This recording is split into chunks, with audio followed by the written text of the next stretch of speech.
In a lunar greenhouse, we won't even grow crops in dirt. That's much too wasteful. We'll use a new concept called cable culture.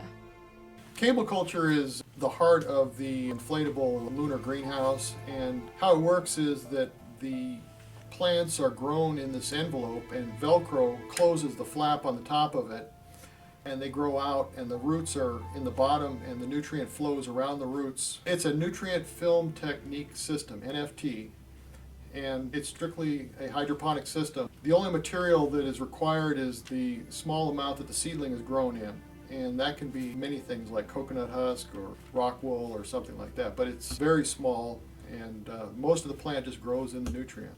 Much of this work has been done already with the Mars greenhouse that we fabricated. We fabricated a single unit to demonstrate the cable culture growing system, which is the heart of this greenhouse application. It's a membrane system that is able to be folded up and deployed with seeds in it, so that once the habitat is deployed and the greenhouses are deployed, then this cable culture will unfold and nutrient can be started and the plants will start growing autonomously without having a crew there to do it.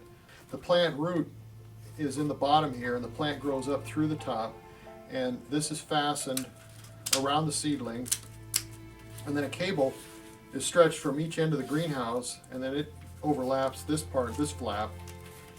And we've been quite successful with growing everything from beefsteak, tomatoes, strawberries, we've done potatoes, lettuce, all sorts of stuff. So it's a good growing system, and it holds the stem.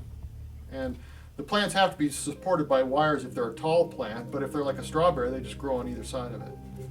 What makes cable culture such an ideal technology is that, as you can see, that envelope can be folded up and made to be very, very small for transport. And once it gets there, it is deployed, capable of holding up many different types of plants that we've tested with hydroponics. It does the job nicely. By not having your plants growing in any sort of soil or any sort of material that doesn't compost, by having just roots in there, you can take everything and throw it into the composter that's not eaten. Now, if you grow in regolith or soil or any sort of inorganic material, then it plugs up your composter. So by sticking strictly with biological material in the whole loop, it's a huge advantage. NASA believes that if we can supply 50% of the total calories from the greenhouse, then we can recycle 100% of the total oxygen demand and recycle 100% of the water.